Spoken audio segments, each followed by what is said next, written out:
नमस्कार दोस्तों, स्वागत है आपका जीके लाइव पाठशाला में। उत्तर प्रदेश पुलिस री एग्जाम के लिए सामान्य अध्ययन का सीरीज हम लोग शुरू किए थे, जिसमें से 8 प्रैक्टिस सेट ऑलरेडी कवर हो चुके हैं। आज हम लोग 9वां प्रैक्टिस सेट देख रहे हैं। तो इससे पहले आप लोग 8 प्रैक्टिस सेट न देखे हो तो जाकर जरूर देखिएगा, प्ले लिस्ट आपकी बन चुकी है। चलिए शुरुआत करते हैं 9वें प्रैक्टिस सेट का पहले क्वेश्चन से लेकर। दिया गया है, हाल ही में किस राज्य में टुगेदर वी आर्ट नामक एक विशेष कला प्रदर्शनी की शुरुआत की गई है। इसका जवाब बन जाता है ऑप्शन ए, यह जो है बिहार में की गई है। कहां पर की गई है? बिहार में। ऑप्शन ए आपका सही हो जाएगा। अगला प्रश्न दिया गया है, मुख्यमंत्री सोलर मिशन किस राज्य में शुरू किया गया है? इसका जवाब हो जाएगा आपका ऑप्शन नंबर यहां से सी से होगा, मेघालय द्वारा यह शुरू किया गया है। और हाल ही में जो है उत्तर प्रदेश सरकार द्वारा एक मिशन शुरू किया गया है, जिसमें योजना लाई गई, जिसमें जो है सभी को जो है जो भी इसके योग्य होगा उसके जो है सोलर सेल लगेगा उसके छत पर। यह कौन सा जो है योजना है, आप लोग कमेंट के माध्यम से हमें जरूर बताएं। ये भी क्वेश्चन जो है ट्रेंड में बनेगा, निश्चित रूप से क्वेश्चन पूछा जाएगा। नेक्स्ट क्वेश्चन है, उत्तर प्रदेश का कौन सा जिला ई ऑफिस लागू करने वाला पहला जिला बन गया है? जवाब हो जाएगा ऑप्शन डी, यह बना है कन्नौज। ऑप्शन नंबर यहां से डी से होगा। कौन सा क्या करेगा? ई ऑफिस लागू करेगा। ध्यान रखिएगा इस क्वेश्चन को, इंपॉर्टेंट क्वेश्चन है। नेक्स्ट क्वेश्चन देखते हैं, बुद्ध के उपदेश किस भाषा में है? सिंपल सा क्वेश्चन है, क्योंकि बुद्ध की बात की जाए तो इन्होंने जो है उस समय जनसाधारण भाषा में अपना सारा उपदेश दिया था, और उस समय जनसाधारण की भाषा जो थी वो है आपकी पाली थी। ऑप्शन नंबर यहां से सी रहेगा। उन्होंने अपना उपदेश किस भाषा में दिया? पाली भाषा में दिया, क्योंकि वहां उस समय जो है नॉर्मली पाली भाषा ही प्रचलित में थी। अगला प्रश्न है, भारत के किस क्षेत्र में कामरूप एक प्राचीन नाम है? कामरूप के बारे में बार बार पूछा भी जाता है। जवाब हो जाएगा आपका ऑप्शन नंबर यहां से डी, असम में है। ये कहां पर है? असम में। ऑप्शन डी आपका सही हो जाएगा। अगला प्रश्न है, हुमायूं के जीवनी को किसके द्वारा लिखा गया है? तो हुमायूं नामा की अगर बात की जाए तो जो है यह लिखी थी गुलबदन बेगम। ऑप्शन नंबर यहां से डी सही होगा, गुलबदन बेगम ने हुमायूं नामा लिखा था। ठीक है, ऑप्शन नंबर यहां से डी सही हो जाएगा। अगला प्रश्न दिया गया है, निम्नलिखित में से किसे औरंगाबाद शहर का संस्थापक माना जाता है? तो औरंगाबाद की अगर हम बात करते हैं तो इसकी स्थापना जो है मलिक अंबर ने किया था। ऑप्शन नंबर यहां से डी सही हो जाएगा। किसने किया था? मलिक अंबर ने। बहलोल लोदी की अगर बात करते हैं तो यह जो है लोदी वंश का संस्थापक था। इनके बारे में बार बार जो है पूछा जाता है। अगला प्रश्न है, पाथरूघाट, ध्यान रखिए पाथरूघाट विद्रोह किससे संबंधित है? यह भी यूनिक क्वेश्चन है। तो पाथरूघाट की अगर हम बात करते हैं तो यह विद्रोह जो है आपका किसान विद्रोह के रूप में जाना जाता है। ऑप्शन नंबर यहां से सी से होगा, किसान विद्रोह। नेक्स्ट क्वेश्चन दिया गया है, 1905 में बंगाल विभाजन के लिए कौन जिम्मेदार था? या पूछा जाए उस समय वायसराय कौन था जो है जब बंगाल विभाजन हुआ था? जवाब हो जाएगा आपका ऑप्शन डी, लॉर्ड कर्जन के द्वारा जो है बंगाल विभाजन किया गया था। ऑप्शन नंबर यहां से डी आपका सही हो जाएगा। अगला प्रश्न दिया गया है, जिस समय भारत को स्वतंत्रता प्राप्त हुई उस समय इंग्लैंड के प्रधानमंत्री कौन थे? इस क्वेश्चन को जो है इंपॉर्टेंट में रखिएगा। ठीक है ना, ये इस क्वेश्चन को इंपॉर्टेंट में रखिए, क्योंकि ये क्वेश्चन कई बार पूछा गया है। जवाब हो जाएगा, उस समय जो है क्लीमेंट एटली थे, ब्रिटेन के प्रधानमंत्री, यानी इंग्लैंड के प्रधानमंत्री थे। उससे पहले जो है कौन थे? वेस्टन चर्चिल थे। अगला प्रश्न है, भारत के संविधान की 7वीं अनुसूची किससे संबंधित है? अनुसूचियों से निश्चित रूप से क्वेश्चन बनता है, तो सभी के सभी अनुसूचियां आप लोग देख लीजिएगा। यहां पर जो है 7वीं अनुसूची के बारे में अगर पूछा गया है तो इसका जवाब बन जाता है 7वीं अनुसूची जो है आपके संघ और राज्यों के बीच शक्तियों के वितरण से संबंधित है। ठीक है ना, यहाँ पर 3 प्रकार के जो है सूचियां दी गई है। आपका एक राज्य सूची होता है, एक संघ सूची होता है और एक समवर्ती सूची होता है। तीनों में कितने कितने विषय हैं, इस बात को भी आप लोग ध्यान में रखिएगा, ये भी क्वेश्चन बार बार पूछा जाता है। नेक्स्ट क्वेश्चन दिया गया है, संसद के सदनों को बुलाने की शक्ति किसके पास है? यानी संसद के सदनों को आहूत कौन करता है, बुलाता कौन है?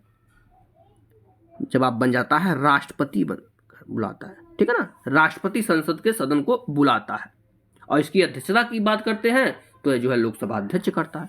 संयुक्त बैठक की अगर बात करते हैं तो संयुक्त बैठक भी जो है 108 के तहत बुलाया जाता है, ये भी राष्ट्रपति के द्वारा ही बुलाया जाता है। और इसकी अध्यक्षता की बात करते हैं तो यह जो है लोकसभा अध्यक्ष ही करता है। अगला प्रश्न है, पंचायती राज संस्थाओं में मध्यवर्ती स्तर को किस नाम से जाना जाता है? आपको पता है पंचायती राज व्यवस्थाएं जो है बलवंत राय मेहता के जो है समिति की संस्तुतियों पर बनी थी। और यह जो है 3 क्षेत्र इसमें दिए गए हैं, 3 श्रेणियां दी गई हैं, जिसमें से बीच वाली श्रेणी का नाम पूछा गया है।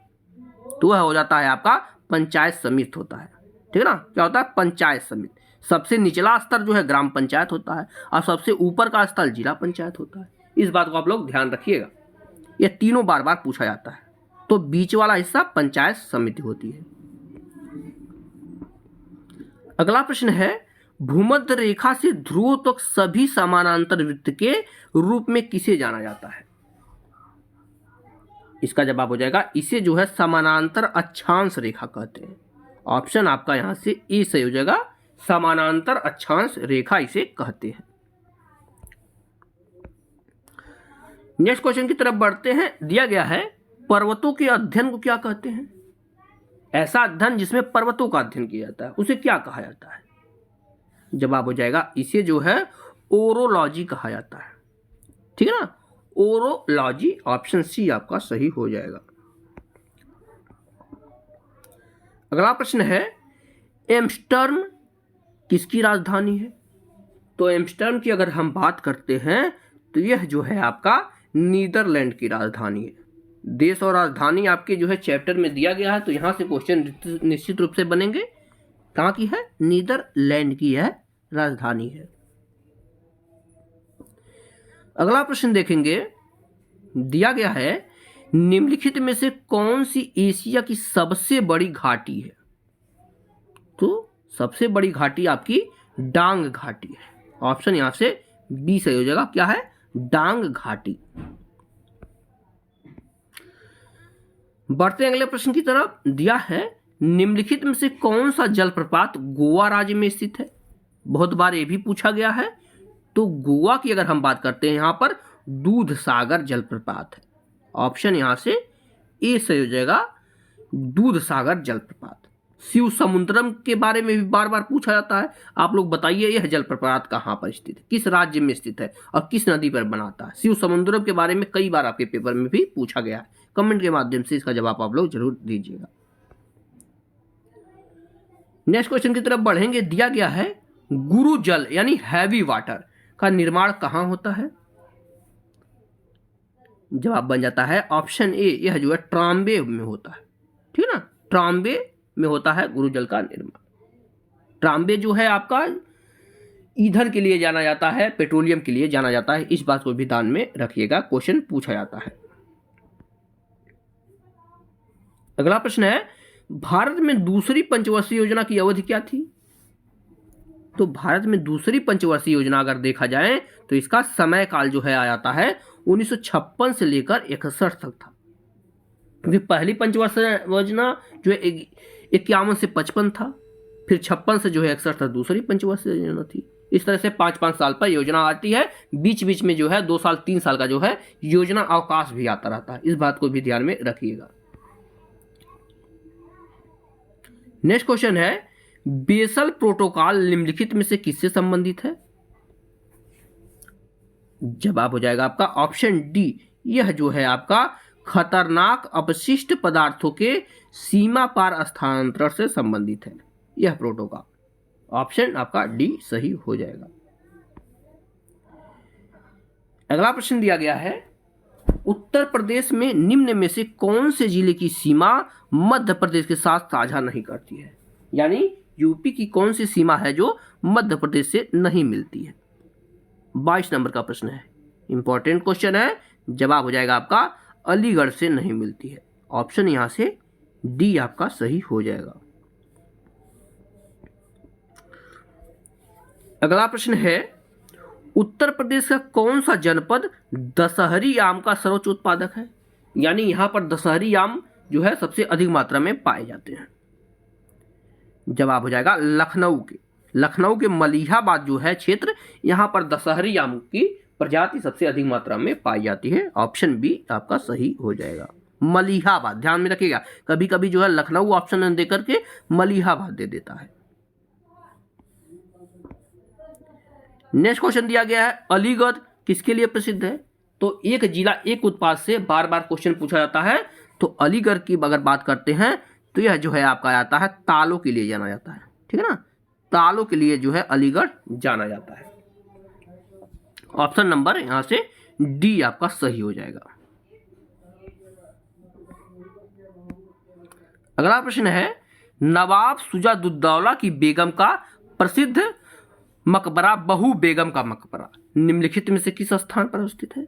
सीधे सीधे क्वेश्चन है कि बहू बेगम का मकबरा कहां पर स्थित है?